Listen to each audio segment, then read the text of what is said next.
Saya angkat bendera melawan Jokowi itu 2016. Setelah kami ke istana itu beritahu, Jokowi jangan lakukan ini, jangan lakukan ini. 1, 2, sampai 10. Saya minta itu. Sampai saya pertaruhkan harga diri saya. Pak Jokowi, kalau Bapak tidak percaya saya, Bapak punya aparat keamanan, silakan telusuri siapa saya. Saya belum pernah mengatakan sesuatu ini. Kenapa? Karena saya sudah mencurigai watak Jokowi itu. Bapak tahu, 2 minggu sebelum pelantikan presiden itu saya datang ke wakil presiden, namanya Maruf Amin. Apakah saya datang ke sana minta jabatan? Enggak.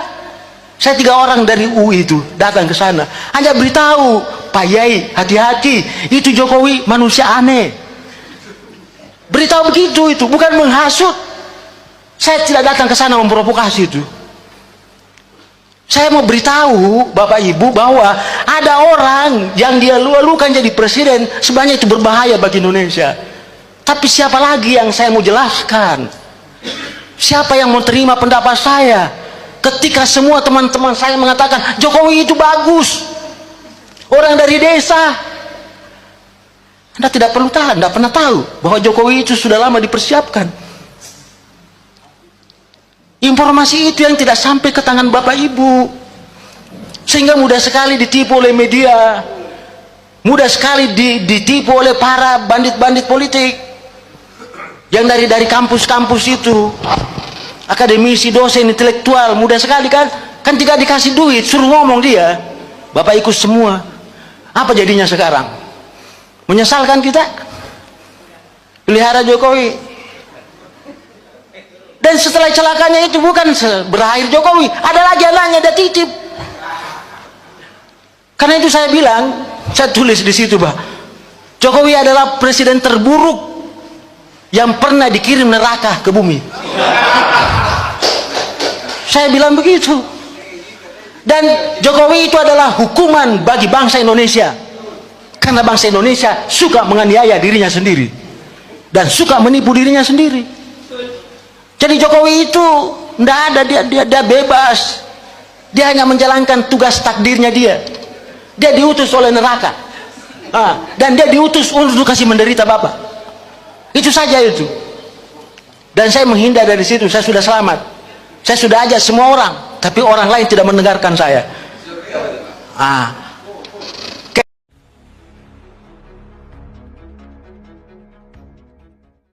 Ya, untuk menghancurkan juga dinasti ini. Ya, dinasti ini kan sangat berbahaya bagi demokrasi Indonesia.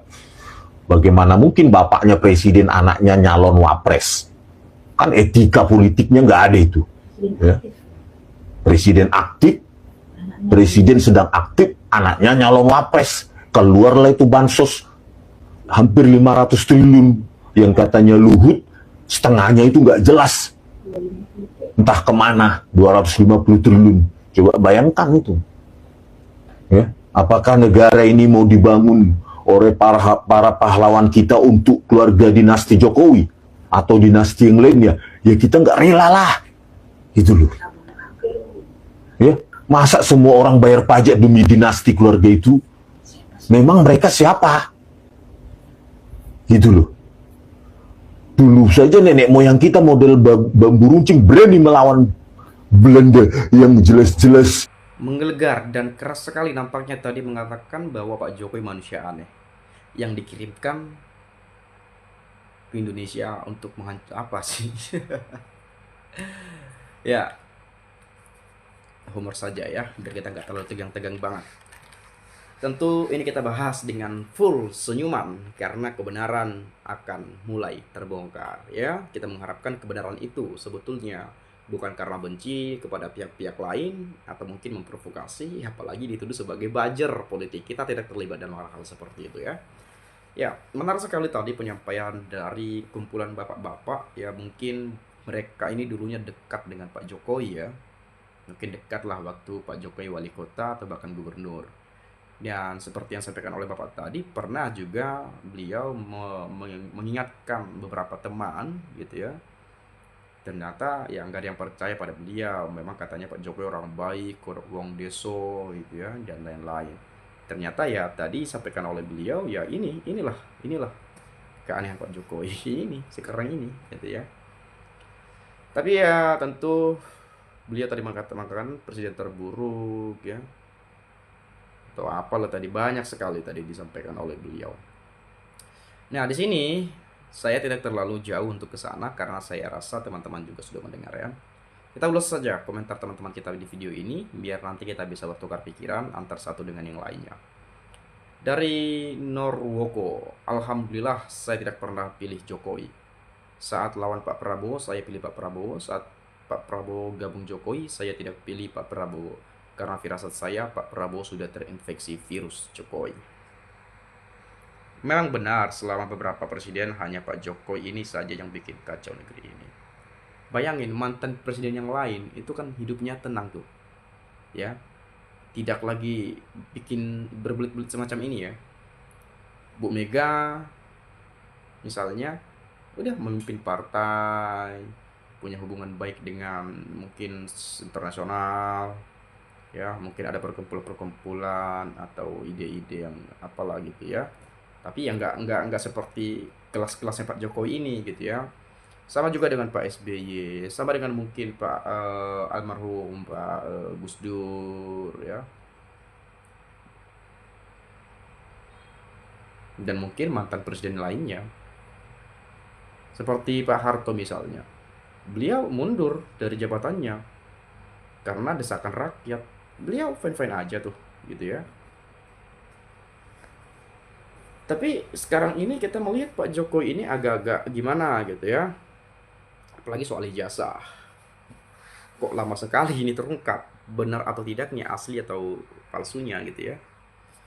Nah, kemudian seluruh rakyat menyesal telah pilih Mulyono sebagai presiden. Malin kundang rajanya pembohong. Sejarah akan mencatat pernah punya presiden terburuk sepanjang masa.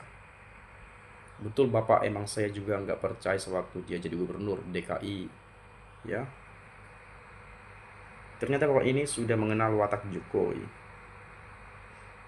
Penyesalan selalu datang terlambat, itulah ciri-ciri manusia yang tidak mau belajar dari kegagalan. Seluruh rakyat Indonesia harus bersatu, jangan diam masa kalah sama satu keluarga Mulyono.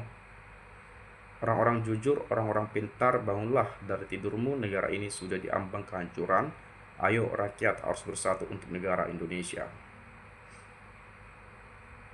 Ini bagus, mau bobol gawang dimulai dari ijazah, nanti ini bersambung terus, bisa berkembang lari kemana-mana, sampai ke ijazahnya asam sulfat. Betul sekali, setuju banget Bapak ini. Dan alhamdulillah saya tidak pernah memilih ODGJ itu. Melihat wajah dan dia bicara sudah tahu wataknya penipu. Langsung patah selera makan. Nauzubillah. Sampai ke selera makan. Alhamdulillah saya tidak pilih Jokowi karena udah tahu dari awal masalah pencitraan mobil SMK. Udah kelihatan dari wajahnya yang polos tapi dahsyat daya bohong. Daya bohongnya terasa. Kan sekarang anak bangsa diadu domba seperti PKI ya. Saya masih ingat pidato Pak Harto, wapresnya Pak Tri. Pak Harto mengatakan PKI belum habis di NKRI. Ya, ternyata di zaman Jokowi banyak yang terang-terangan mengatakan dia keturunan PKI. Memang penyesalan itu datang belakangan. Bro, untung saya dari awal tidak mendukung Mulyono. Walaupun mutlak sejuta bukti, Mulyono nggak akan ditangkap karena penegak hukumnya bermental budak. Menangkap hanya yang ditunjuk tuannya saja. Ya kita berharap sih ya jangan begitu ya. Bagaimana penegak hukum ini ya dijalankan tugasnya dengan sejujur-jujurnya dan seadil-adilnya ya. Jangan takut, ngapain takut gitu ya. Jadilah independen tanpa memandang bulu ya. Bagaimanapun kedaulatan tertinggi itu ada di tangan rakyat. Jadi kalau ada yang ngancam ini itu biar rakyat yang mengawal ya. Benar, orang-orang waras dan cerdas pasti memahami Jokowi dan tidak pernah memilihnya. Tetapi karena hasil permainan kelompoknya, Jokowi lah yang unggul. Alhamdulillah kami tidak pernah memilih Jokowi. Kasihan banyak orang yang tertipu. Itulah cara Allah menggerakkan rakyat menghendaki keturunan Jokowi diturunkan semua. Betul, Bapak ini tidak semua orang tahu karakter seseorang ini hanya kebetulan, kayak mendapat ilham dari Tuhan. Kami rakyat selalu siap tempur kapan saja demi Ibu Pertiwi, demi tanah air yang berpancasila. Rakyat tertipu dan ditipu Mulyono, ciri-cirinya orang seperti itu berat mengucapkan minta maaf. Dia hanya egois, dibalut dengan penampilan sederhana. Tuntut terus ijazah Jokowi sampai tuntas. Jangan pernah percaya sama Jokowi yang pembohong. 7 mantan presiden yang paling pengkhianat adalah Jokowi biadab. Jokowi tidak hanya mengacak-acak PDIP tapi saja Indonesia. PDIP dibenturkan dengan umat Islam, khususnya dengan FPI, Ahok dengan Anies, Bu Megawati dengan Prabowo. Untung Bu Mega tak mau mengikuti 3 periode. Isu banteng vs caleg adalah permainan Jokowi dan gengnya. Saya bukan simpatisan PDIP, tapi salut dengan strategi politik Bu Megawati. Kalau enggak, Jokowi sudah jadi ketua umum dan kuasai PDIP. Ya, kalau Bu Megawati sih jangan tanya lah soal politik ya. Pengalamannya udah jauh lah lebih tinggi dibandingkan Pak Jokowi gitu ya.